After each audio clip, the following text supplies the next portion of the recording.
the home of inspiration every day. Most people give up on themselves easily. You know the human spirit is powerful. From news, countries across the globe have been hit by the COVID-19 virus. Views. There's a global trend to see an increase in GBV incidences, specifically domestic violence. Sports. What's he say? It's a really good ball. It's Shabalala. And music to inspire you every day.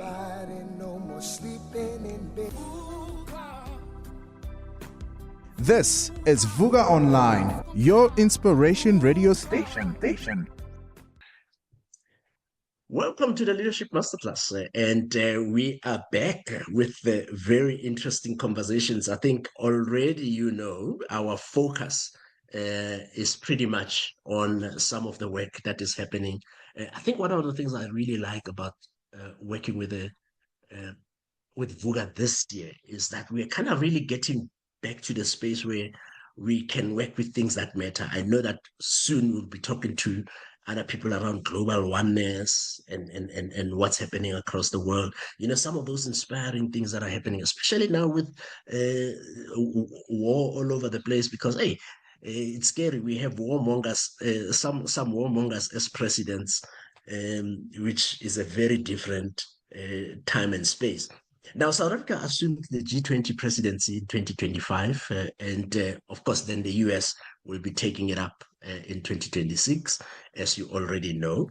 And the South African V20, which is linked to the journey of this G20, has a theme called Living the Values. So it's essentially around thinking about the values. And the other day, last time, we had, I'll call her Dr. Alex, although she hasn't been conferred yet, and Dr. Dumi, we're here already giving us some of the background. So I'm continuing that in a series, inviting a number of people that are working within the V20 South Africa journey to kind of continue to give us the word and what do they do, get to meet them as humans, but also get to understand the work that has been happening and what is it that you, as the citizen of this country, of this continent, can do. And today I have Nyeleti in the room. Nyeleti Magadze, how do I pronounce your last name? Magadze. Magadze, yes, Magadze. There you go. Welcome to the show. Thank you for having me. Yes, and I think I'm glad that we are meeting different people, because we also get to hear a little bit about different perspectives around how people are seeing the work. And as I said, Dr. Dumi did kind of share a little bit about what is happening with this. But for someone who is meeting this clip for the first time and this conversation for the first time and hearing this conversation, what would you say you guys as the V20 RSA are busy with? In your own words.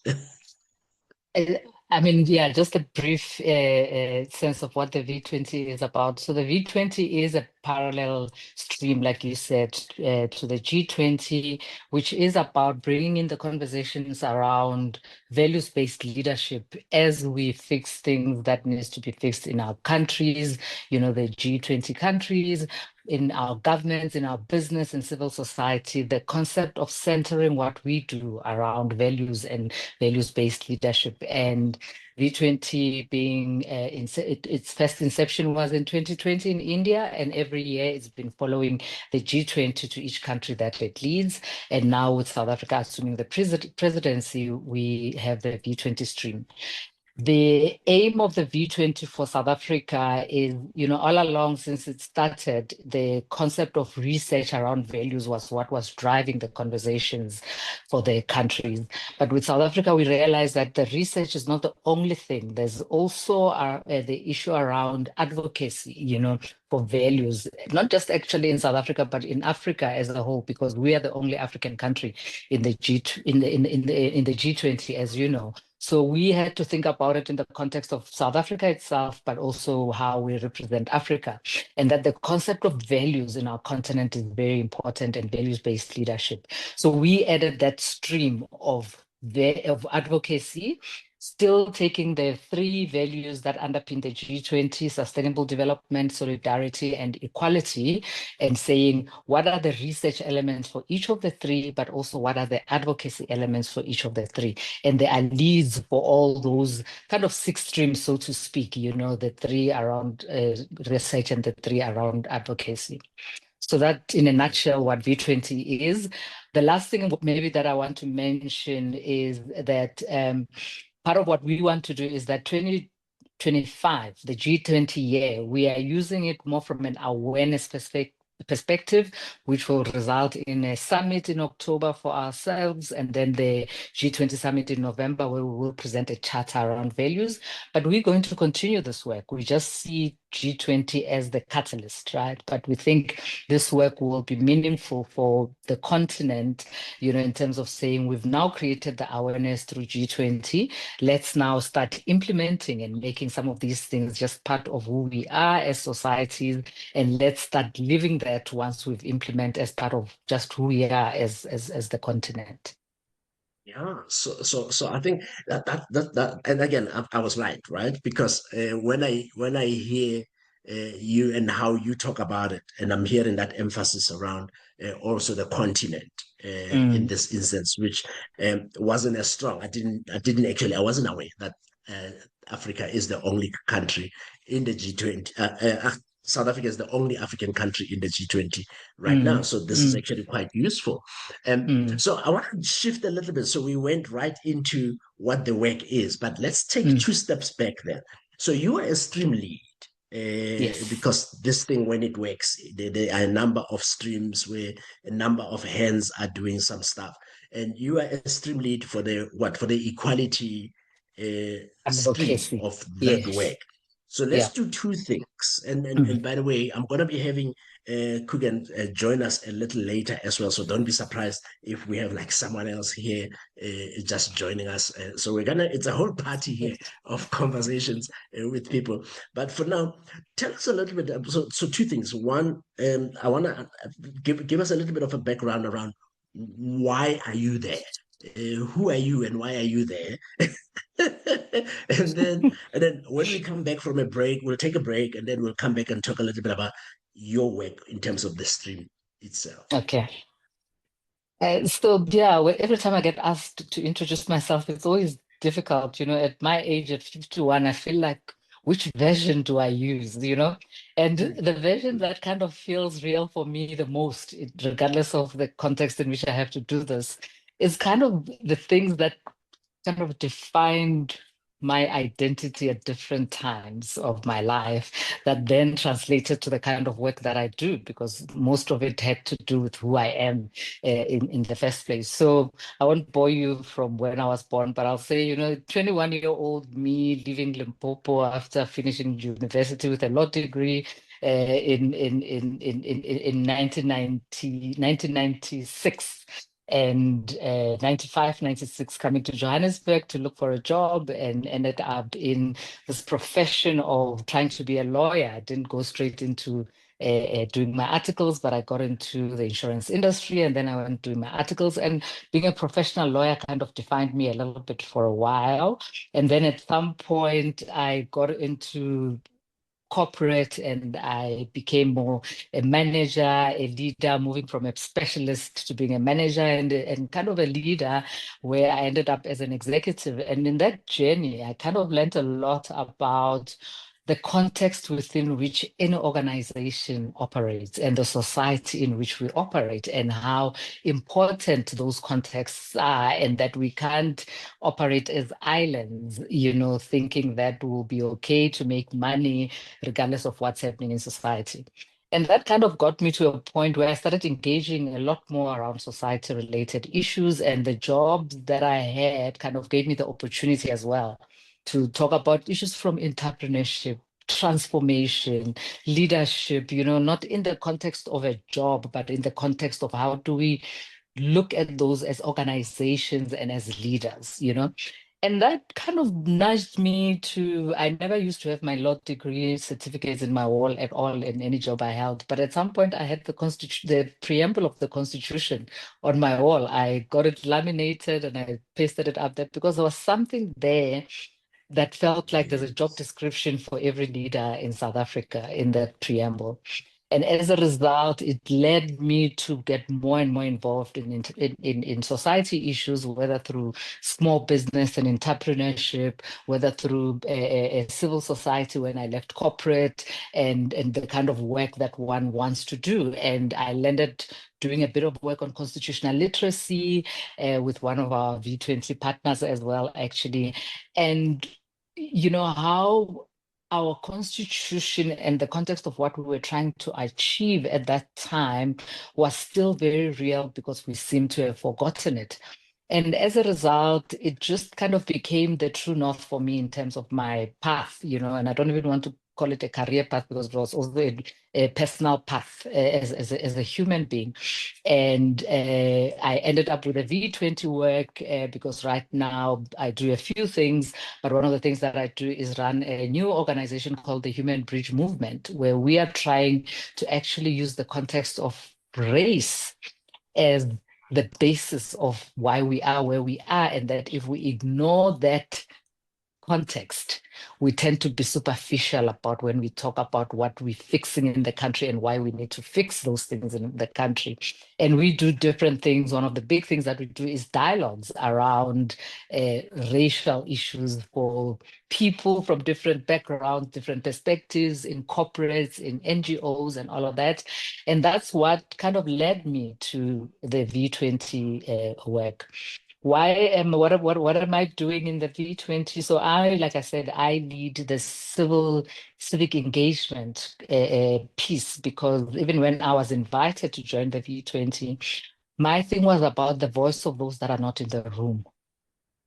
And because a lot of organized structures tend to exclude those that are not a part of that organized structure. Even the way government engages, they would have a network where they've got civil society, business, labor, and government. But when you think about it, civil society has so many layers, from the big civil society organizations to community-based organizations to those that just create a formation because they are addressing a need in their own community.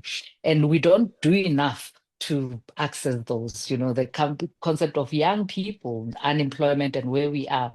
And so I said, for me, my radar, my lens of V20 is who's in the room, who's not in the room, and how do we bring them into the room.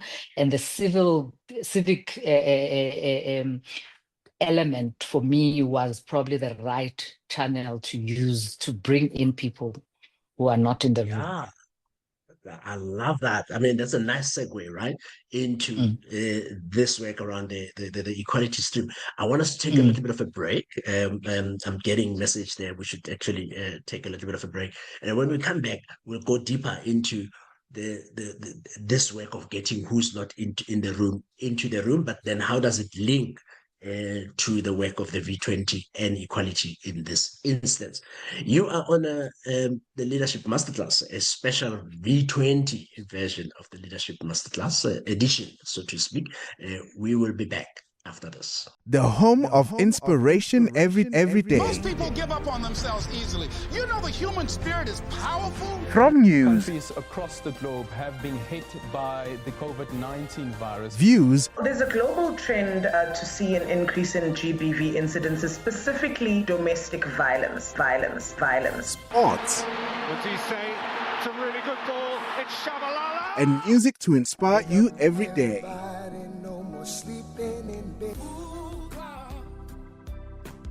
This is Vuga Online, your inspiration radio station. Welcome back to the Leadership Masterclass, and we are having a conversation with Nyeleti Magadze, and we are talking about V20, particularly in the context of the G20, But she has been, just before we took a break, she was sharing a little bit about her background. So if you were not here, you obviously missed it, but you obviously can check it out. When we finished with these conversations, they're continuously sitting on the Vuga Online radio Spotify channel and on the YouTube channel. So feel free to catch up. But for now, let's go back. I liked two parts about what you were saying. The first around how it stopped becoming. You talked about the Constitution becoming the job description of every leader in this country. So I wanna go back to that a little bit before we then delve deeper. Maybe they're connected. I don't know. But then the second part that I want to start with is this piece that you wrapped up with around getting people into the room, who are not in the room. But let's talk a little bit about the questions that left with me just as you were introducing yourself. I think one is this about the Constitution.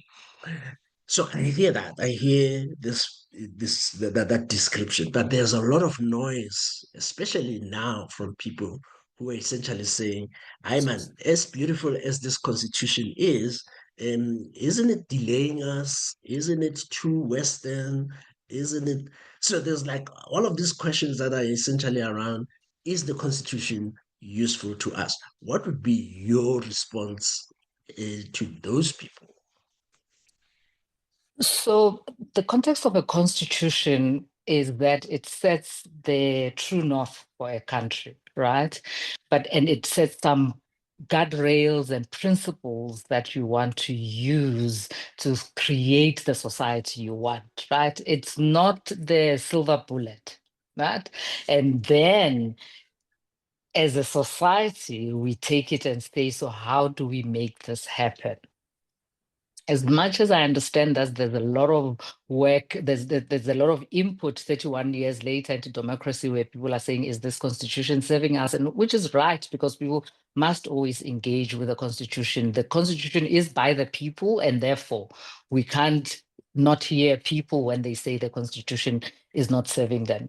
But I think for me, there are two things. The first one is that the constitution has three elements to it. It's got the preamble, and then it's got the Bill of Rights, which has the 27 rights. And then it's got the rest of the document, which is about how we hold each other accountable to make sure that we uphold these rights, right? A lot of the criticism right now, and lately, even from a political party perspective, there are some political parties that are making this kind of inputs, is around whether in our openness around our preamble, for instance, South Africa belongs to all who live in it. Are we shortchanging South Africans at the expense? Yes. Are we shortchanging South Africans and allowing those that are not supposed to be here, whichever way we describe them, to take advantage of this constitution that is quite open and liberal and accommodating? My personal view is that not necessarily, because it's only because our own implementation is failing South Africans that we feel we need to make these amendments. We are not holding each other accountable enough to do right by ourselves as a society. And as a result, it leads to a lot of scarcity, this unemployment. And if you're coming from a point of scarcity, you want to eliminate those that seem like they're taking a piece of your pie, whereas if you had made the pie bigger, it would be okay. Enough. Yeah. Yeah, there isn't enough. And the other thing, quite frankly, that I'll say, which might sound controversial about some of this criticism, is that a lot of what we fight with those that are not supposed to be here because they don't have the right papers, illegal immigration. Historically, Africa was one. And if you go back, you'll realize that at some point, these borders were also quite superficial. But fast forwarding to today, part of it is we're doing it amongst ourselves. So I'll talk race here because that's what matters to me. Black people, there's black on black violence around this, right? And I'll say this tongue in cheek, that we don't go to Centon and say, why is Louis Vuitton here? Why is Gucci here? Shouldn't we be having, local brands are suffering and struggling. They are not in the high streets of shopping malls, So some of it is also quite what we've internalized as the majority of South Africans, that we are using against our own, so to speak. But I think what I'm called a job description are three things that are in the Constitution, that we have a job to do. We have to heal the divisions of our past. Have we done that? Not properly. We haven't. We've kind of skated around it, right? The second one is lay the foundation for a democratic and open society in which government is based on the will of the people. If you look at our voting history and in 2024, the numbers are dwindling because people are more and more taking that ownership of our own destiny through voting, right? So even that of laying the foundation, we are going backwards. We're not doing it properly. And then the third one is about improving the quality of life of all citizens. And for me, that's probably also one of the most critical one. We are failing the majority of South Africans in the things that will unleash the potential of every citizen, which is the first thing, healthcare. If you're not healthy, there's nothing you can do.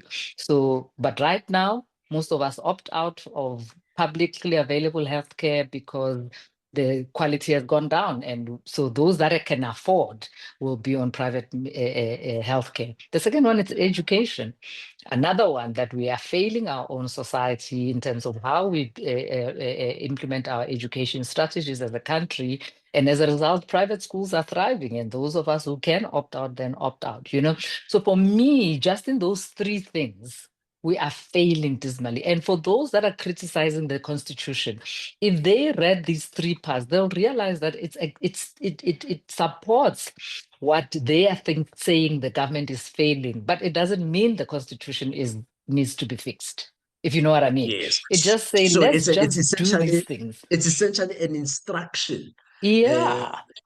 So technically, what I'm then hearing you say, Nyeleti, is that many citizens should be such big advocates of the Constitution. They should know it so well, because there's also the accountability thing. Because people are going like, oh no, we're gonna hold people accountable, but you're holding people accountable according to your own perspective or perception of what you think the truth is, which might not necessarily be the case in this instance. So I'm hearing you actually this conversation being an empowering, I hate that word, being an empowering conversation here that says, go and read the Constitution so that actually it says what you want. You just don't know that it says what you want. Yeah. Yeah. And that where you're finding fault is that we are not doing right by this Constitution. Because if South Africa was thriving, we wouldn't be having these conversations. Yes, you still want to know who's in your country, right? And that for me is very important. Even if we don't have borders in Africa, it's like in Europe, when people move around Europe, they can always be accounted for, even if they don't have to have a visa or whatever, but someone will know that you've moved from this country to that country. That's for me where I think we should be aiming to be as a country, as a continent, Yeah.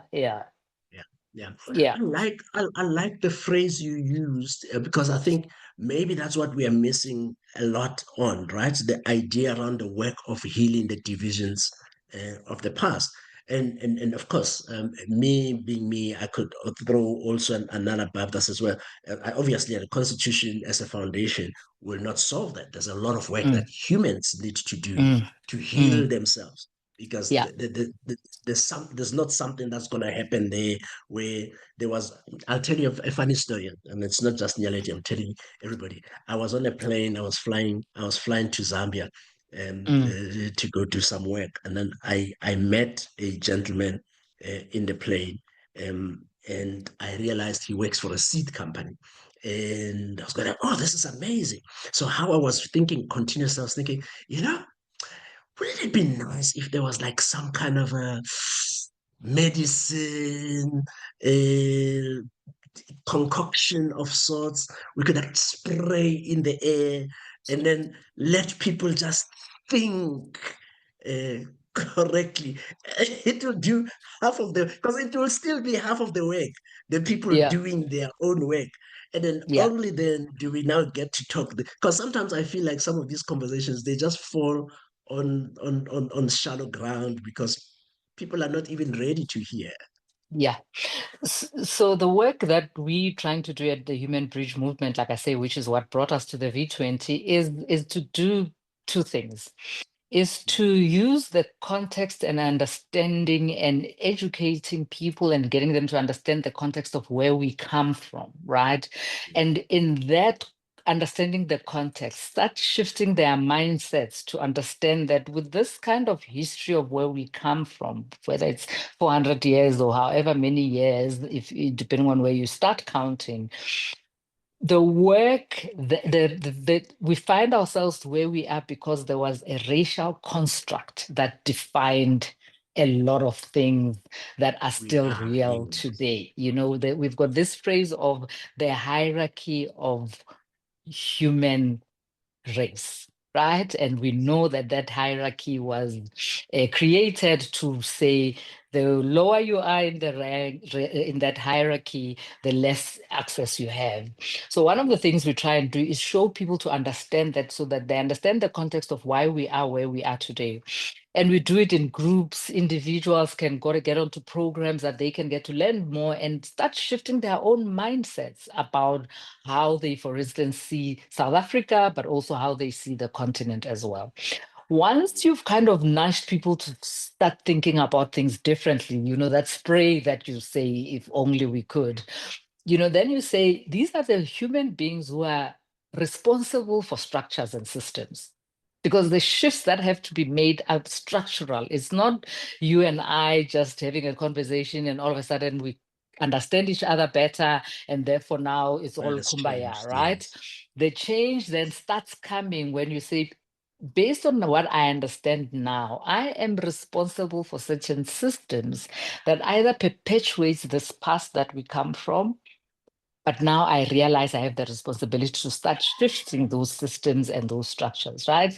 Whether it's a policymaker, whether it's a civil society individual, whether it's a corporate individual, whether it's a student at school, you know, a teacher, Your they sound start. disappeared, Nyeleti. I'm not sure what happened.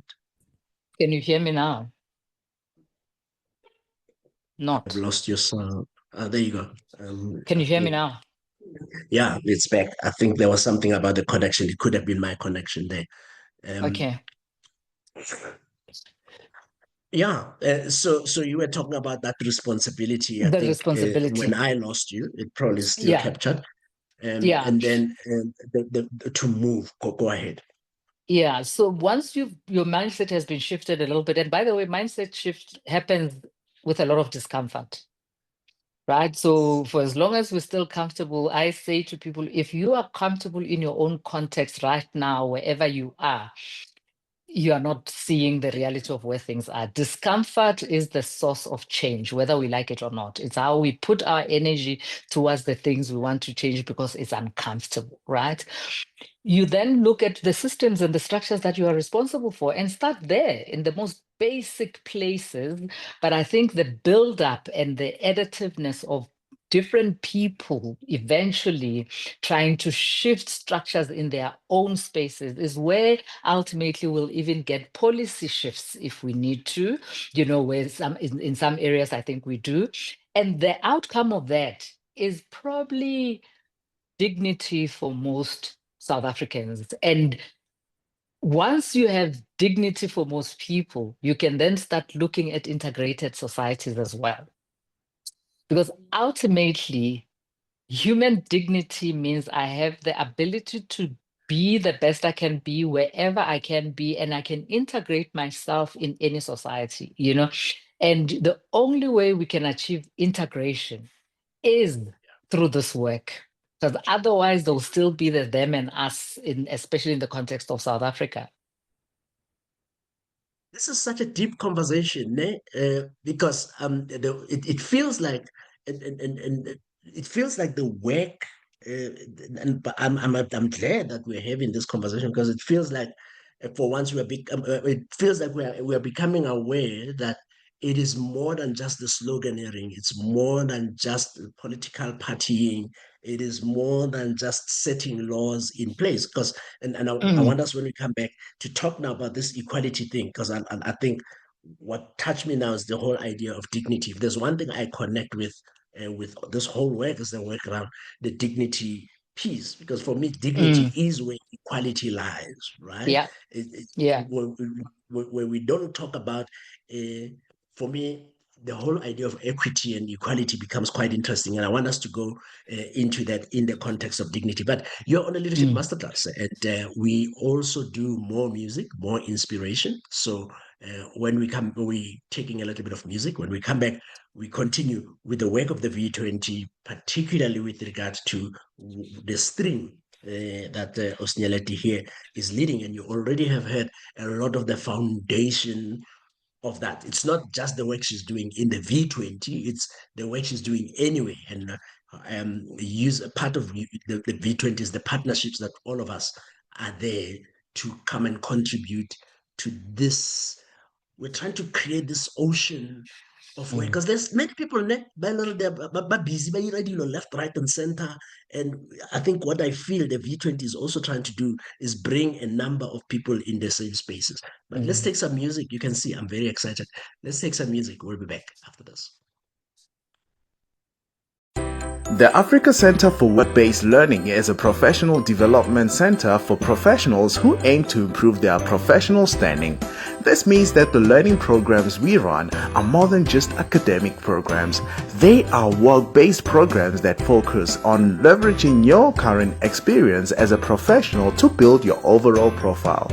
A year down the line, the Africa Center for Work-Based Learning is developing into a preferred center for professional development in Pretoria, with 8 professional development faculties including accounting, teaching, entrepreneurship, as well as IT and People, welcome back to the Leadership Masterclass. We are talking about leadership in a different context now, right? Because we are not talking about the leadership in your little box, you call your company or you call your family, or because those are relevant. But we're now saying, how does that connect to this? And what I liked, Nyeleti, before we took a break, that you spoke about still, is that the whole idea around how the Constitution can be or is and should be defining your job spec as a leader. First of all, yes, as a father or a mother in the family, as a pastor in church, as a teacher, blah blah blah blah blah, corporate, etc.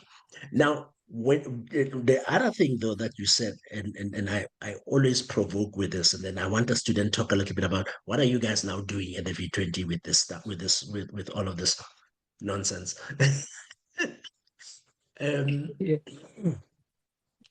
We feel South African corporates are unpatriotic.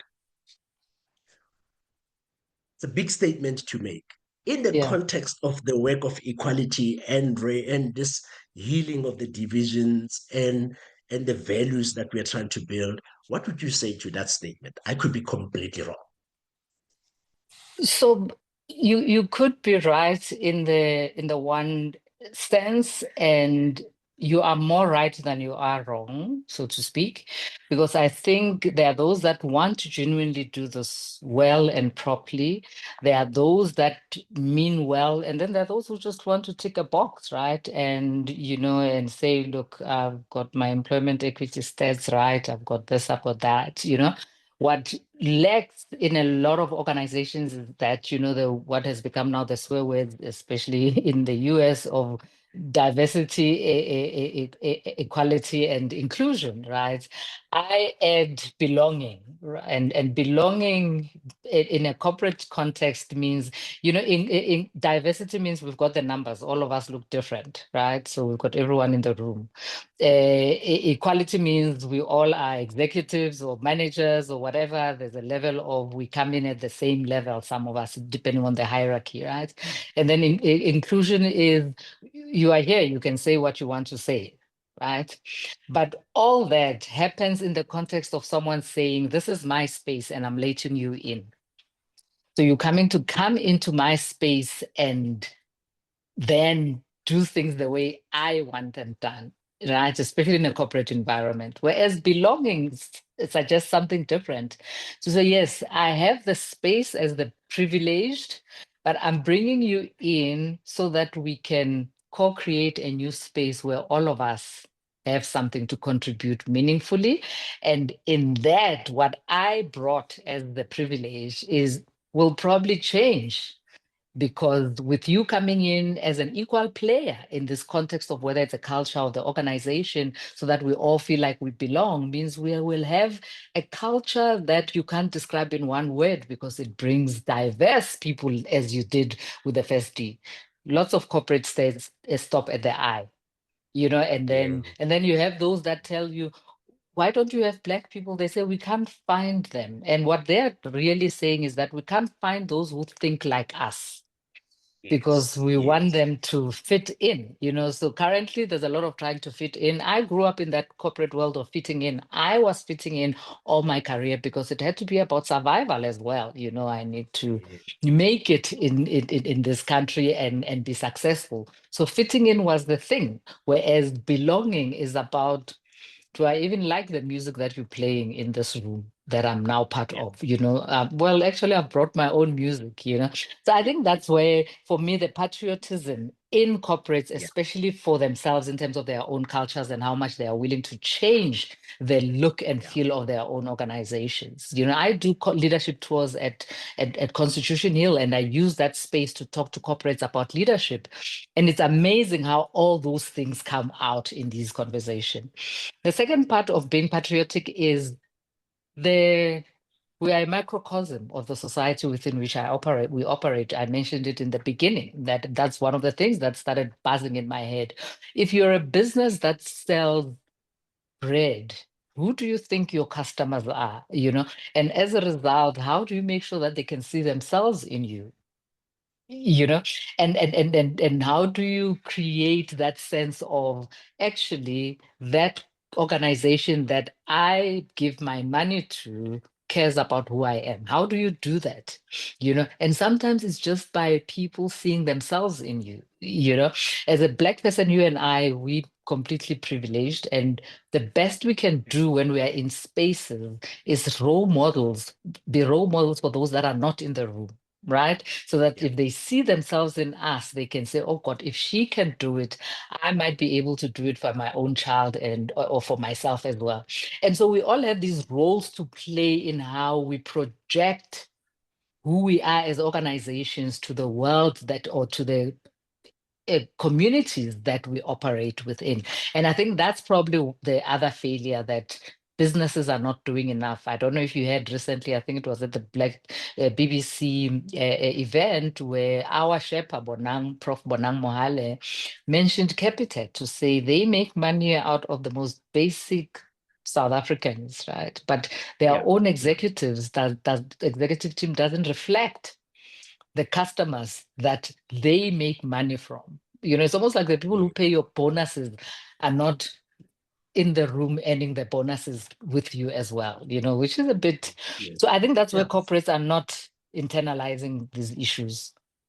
I can see how this can link to the values now, right? Yeah. Because that now talks to what values are you walking around carrying. In this instance, we shouldn't be telling people to reach out. We shouldn't be telling Capitec to do what you're saying now, what Prof. Bonang is saying. It should be, we live in this country. We coexist in this country. And as a result, we need to contribute to this country.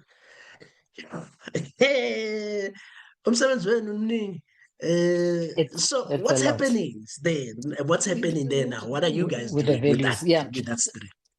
So if you think about it, the V20 is a parallel stream. It's not a substream like you would have with the Women 20, Startup 20, all of those are substreams of G20. But the V20 cuts across all of them, right? So the kind of work that we want to position with the G20 is that in all that you do. This is how we believe you should center values-based leadership in the work that you do. So that as you think about what you do, think about human dignity. How do you make sure the decisions that you make are dignified decisions for society? How do you make sure that you consider the concept of Ubuntu, with the 5 values that we've now put in place that we think are relevant for South Africa? Human dignity, Ubuntu, equality, agency and accountability, and ethical integrity and ethical governance. Make sure that in every decision that you make as business, as government, as part of the G20, these 5 values are considered. But we're also doing something else where we say, let's engage with those that are not in the room and say, what do these 5 values mean for you in terms of your own lived reality? For someone who cannot afford a loaf of bread, Ubuntu might be a superficial thing that says, I just need to survive, today. For someone who still doesn't know whether their loved one drowned in the flood recently,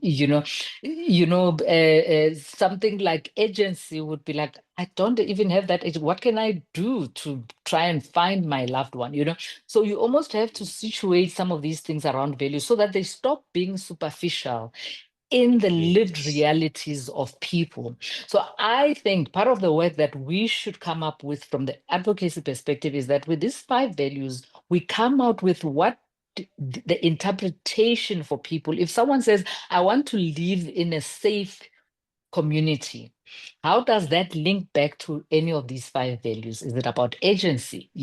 Someone who says, I want clean drinking water.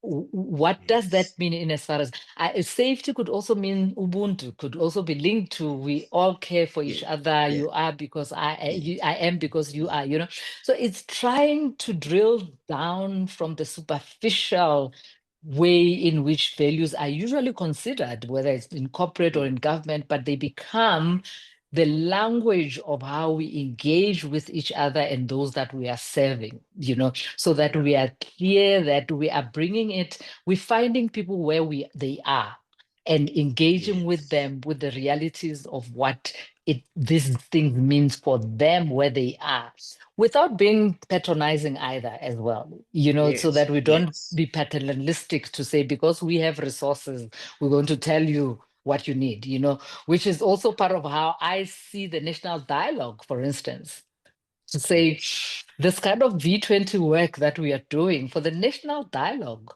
some of these guiding principles could be adopted, right, to drive how the national dialogue is rolled out, for instance. Yeah, you are on the Leadership Masterclass, and we are chatting. Oh, I love this. We are chatting to Nyeleti Magadze about the equality stream, and for years we spoke about equality in this country, but for many people it's something that people just talk about, and I think many people in this country. More in this country than across the continent, because across the continent, I think the issue of dignity is a lot more an issue and capability and ability and access. But in this country, issue of race is so core and inclusion is so core that these values are needed. And I want you to repeat them afterwards. But I see Koogan has just joined us. Welcome, Koogan. We've been hoping you would come in. My apologies, Magadze and Nyeleti. The car has been troubling the last couple of days, but I didn't think it'll happen today when I was looking forward to the interview, considering that we moved it slightly. But anyway, luckily it started in the end, and I'm home safely, but it still has to be sorted out. But this subject and listening to Nyeleti, you can hear it's very close to our heart and similar to me as well. But I think before I go on, I'd rather hand you over back to you, Magadze, and maybe you can guide me through and take me through. Yeah, we are going to take a bit of a break for now, and then we will be coming to the last few minutes of the conversation. But I would love to hear from your side what do you do and what's your involvement in this. But Nyeleti has been taking us through. We've been having a very exciting, very big conversation, which I want to conclude at some point with. So a person who's listening, what's their call to action? What should they do? But for now, we Yeah. need to take a small break, and then we will be back on the Leadership Masterclass after this. How do you know the life or personal coach you're about to work with is who they say they are? How do you know if they can do the job? At the Africa Board for Coaching, Consulting and Coaching Psychology, we can tell you. So, before you share your secrets and spend your money, check with us first. Visit www.abccccp.com or call us on 012-751-7608. The ABCCP, the professional body for coaches. Back to the Leadership Masterclass, and we have been having very deep conversations, subjects that are very close to my heart. I think, Nyeleti, just in terms of everything you've spoken about, I like how it feels like there's an integrative work that's happened. Yes, 30 years ago, we started with this. I remember I was one of the first 30 Black people that were hired in a very Afrikaans institution with the Affirmative Action Act, all right?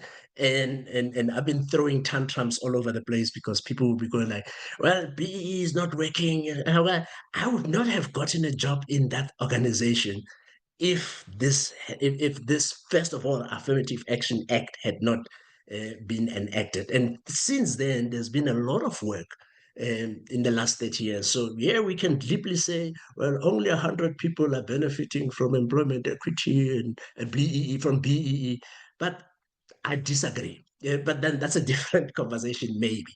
So let's bring it back into this. I want you to go back to those five elements because I think it's so important for us to hear it. And then, Koogan, I want to then bring you in terms of what's your role in all of this. Who are you, and what do you do in this space? But over to you, Nyeleti. Thanks.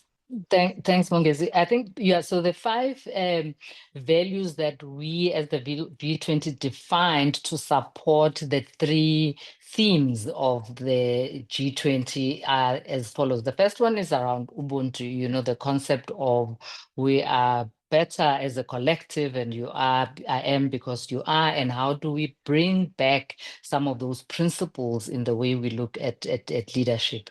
The second one is about human dignity. With the past of where we come from, people were literally stripped of their dignity, and the dignity of saying I am recognized as an equal human being, regardless of who we are. We are all born with that dignity, human dignity, and we deserve it. But our history had kind of defined human dignity for some people. So it's a very important element as well.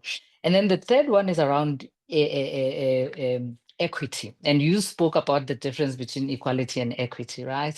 And equality is a main theme, but equity is a value that we are describing because we are saying equity is about finding people where they are and then coming up with solutions that are suitable for where people are.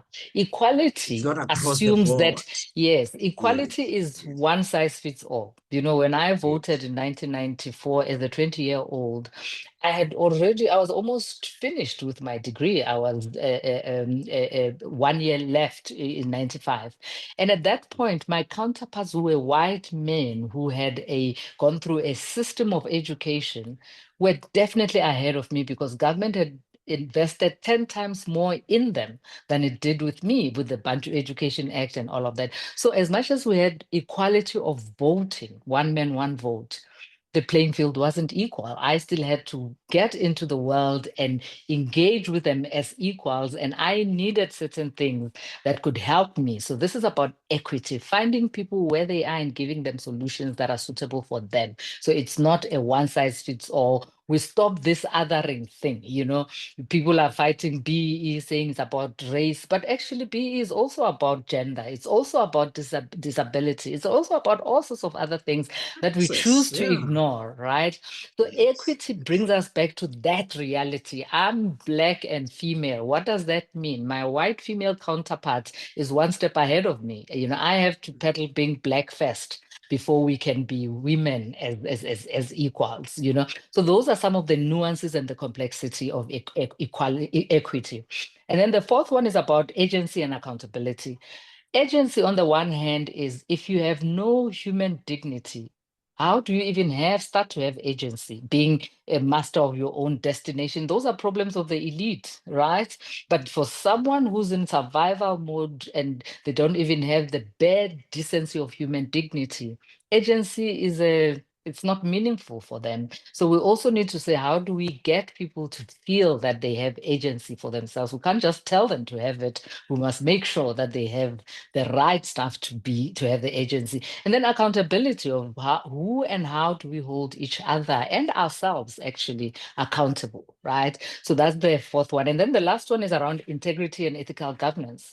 This is why we are where we are: corruption, state capture, corporate corruption. We talk corruption, people think state, but the corruptors were business, right?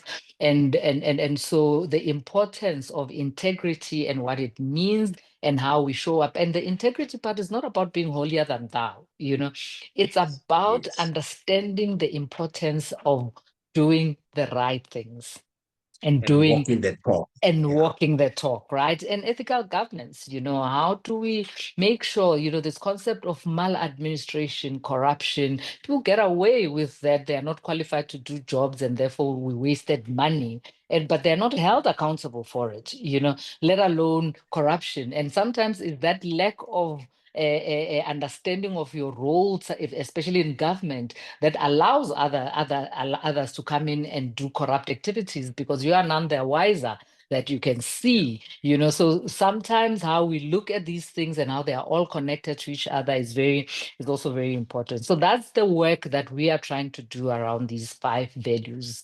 Sounds fantastic. I can see how there are so many, and I can see how, for example, in a corporate space, one could start asking that question in a diversity workshop, for example, to say, okay, cool. It's amazing that you guys have all of these ideas, but let's talk about these 5 values and how do they show up. I love it. I'm already stealing it. Yeah, no, please do. This work is democratic, right? It's not, there's no IP here, The more people take it and use it out there, the better it will be, and the more we will feel that we have done enough to create the awareness. Like I said to you, year 1 is about awareness. So please spread the word. Let's bring you in. We kind of running out of time, but just to grasp in, where do you fit in this milieu of very important work?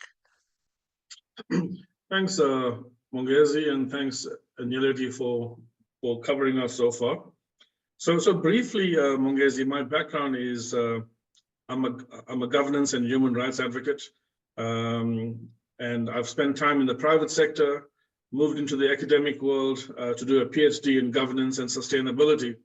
And during that time, I was co-opted onto the former public protector Thuli Madonsola's advisory board. And while I was at WITS, I then ran a program on implementing the National Development Plan. This was at the height of state capture, 2015, 2016. So you can imagine doing a program in a partnership with the UNDP, WITS, the OR Tambo Foundation, and the presidency at that time. You can imagine how challenging and how difficult it was. So it opened my eyes to the level of corruption, the pervasiveness of corruption, having worked with the former public protector in that capacity.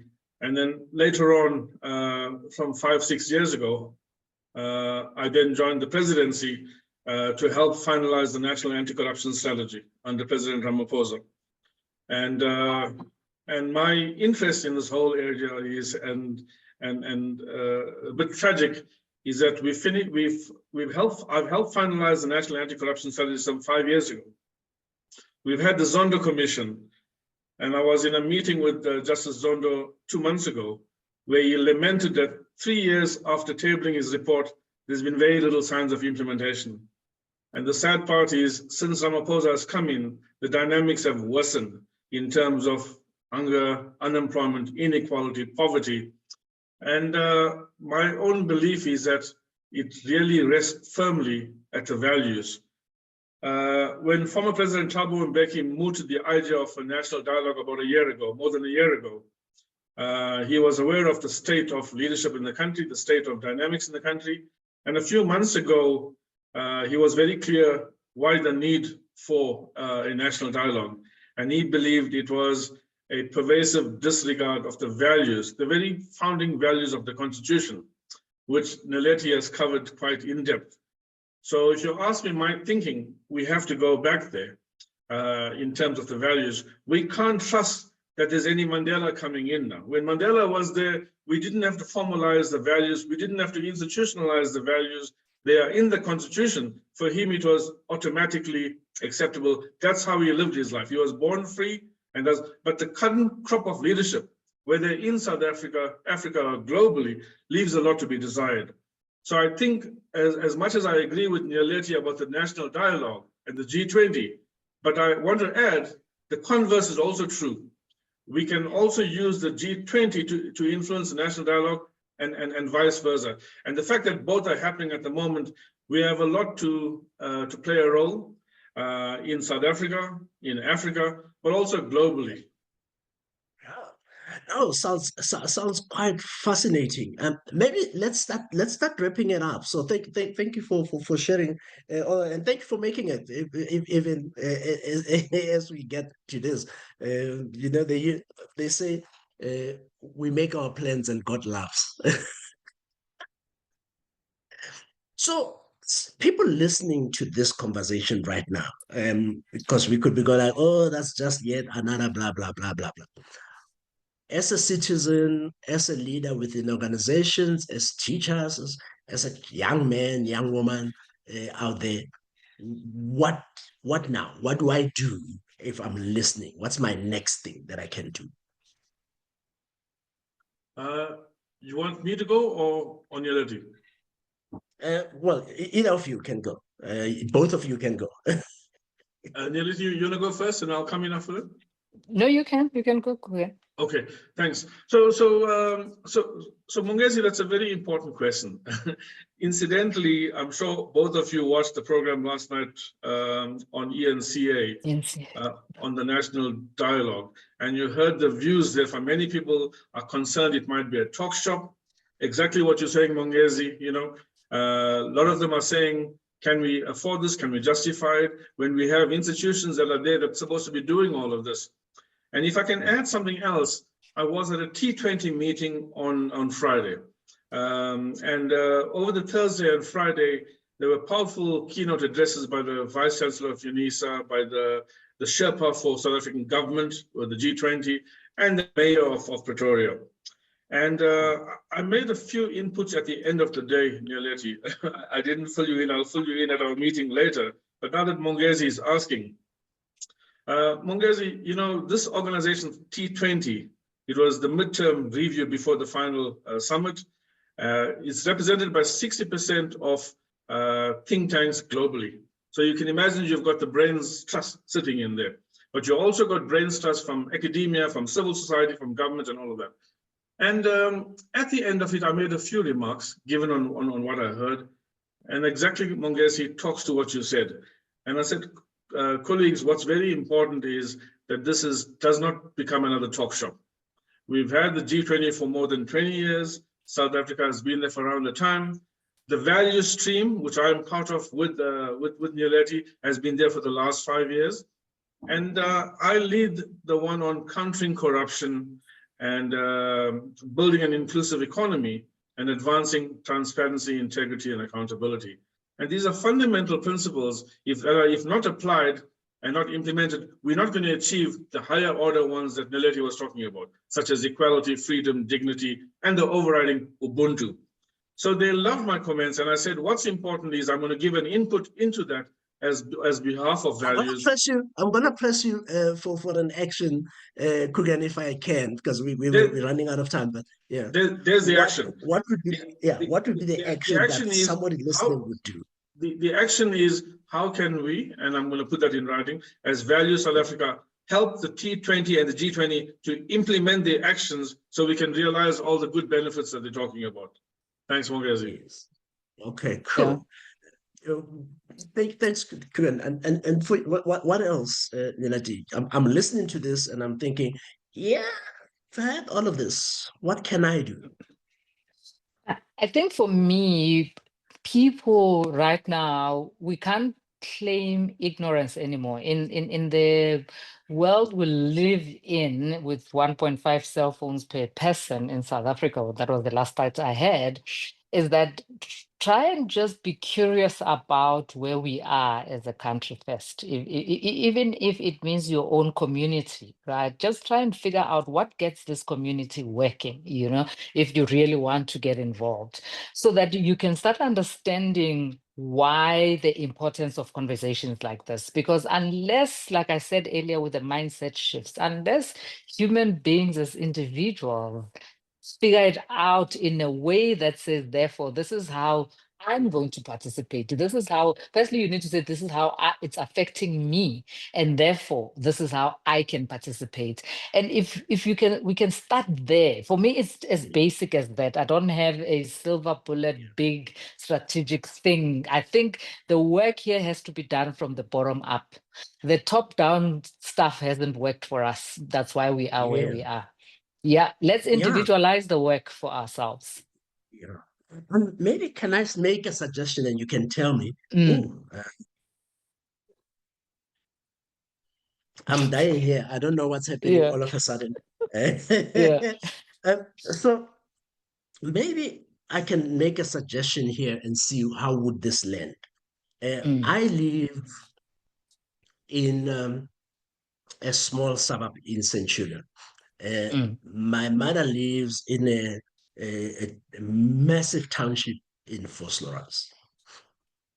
One of the things I've learned from my mother, which I feel many of us don't do enough, is attend ward meetings and council meetings. And my mother is like, she's not a politician, she's just a normal person that just really is curious. So I'm talking about this curiosity that you're talking about. If we, I'm now using the Royal V20 type word, if we included the ward councillors in our conversations, what impact would that have? I think it would help them understand how to also find a way of engaging with their constituencies in a values-driven kind of way, to say, you know, you can go there and people are roasting you about not having water and whatever, but you can also start having this conversation in a way that is more meaningful for people and for you, to say water is about human dignity, you know. So there's something about why you are seen as failing, because underlying is that human values and dignity is just not recognized. It's not realized for people because of your lack of implementation, but also to start helping you understand the role you play as a ward councillor in as far as your community is concerned. So definitely, you know, this work, like I said, is democratically for everyone, you know, and we don't hold the license for it, you know.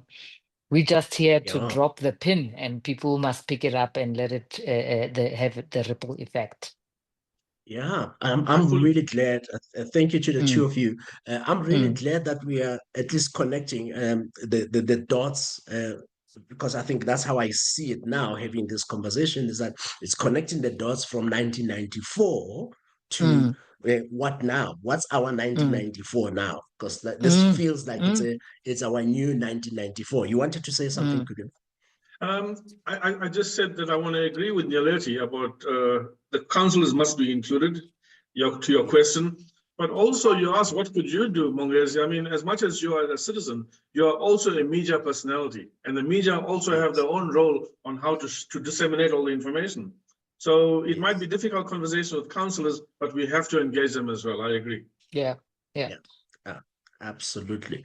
Thank you so much. I think this is very exciting. I'm looking forward to seeing how, because I think part of this work is not us ending here and then me just asking these questions. It would be good to at some point towards the G20 before it happens to get a sense. So where's everybody now? What has been some progress? I know with these kinds of things, progress is not a leap. It's possibly just one step and two steps and all of that. But I'll be curious to hear where the both of you and the rest of the V20 team is at the certain point in the next 60 days, maybe. Yeah. Great. That would be great. Thank you so much for having us on your show. Thank you. It was a maybe pleasure. Just closing words.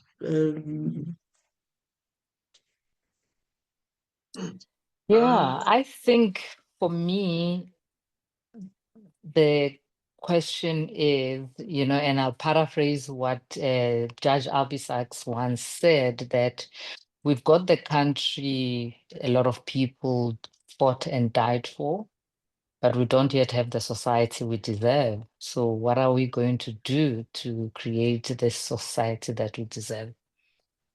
That's my parting shot. Thanks. So from my side, Mongezi, it's how different people come together with whatever role we played in the past. And as I've said, I played a critical role on the anti-corruption strategy. How do you see it implemented now? Because part of the strategy talks to the values, but it also talks to specific interventions. And on one such, I see Nyeleti mentioned Justice Sachs. I worked very closely with Justice Richard Goldstone on the establishment of an international anti-corruption court. So that's a specific intervention. So I think all of us come with this expertise.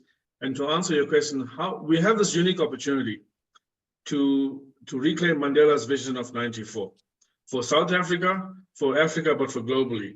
And it happens that we have a national dialogue now, and we have the G20 in the next few months. How do we get much mileage of it? Because you asked, how can we achieve it? And it's not going to be easy. But if many of us come together with I can mentality, I can attitude, I think together we all can do it.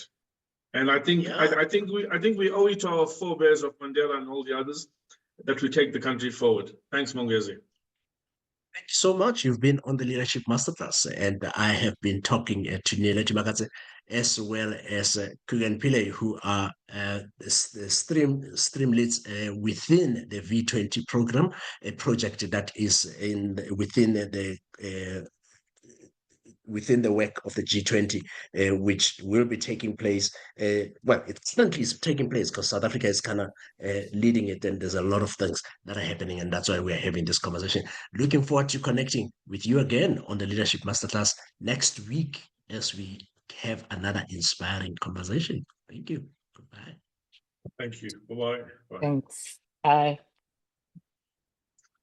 The home of inspiration every day. Most people give up on themselves easily. You know the human spirit is powerful. From news, Countries across the globe have been hit by the COVID-19 virus. Views, There's a global trend to see an increase in GBV incidences, specifically domestic violence. sports, What's he say? It's a really good ball. It's Shabalala. and music to inspire you every day.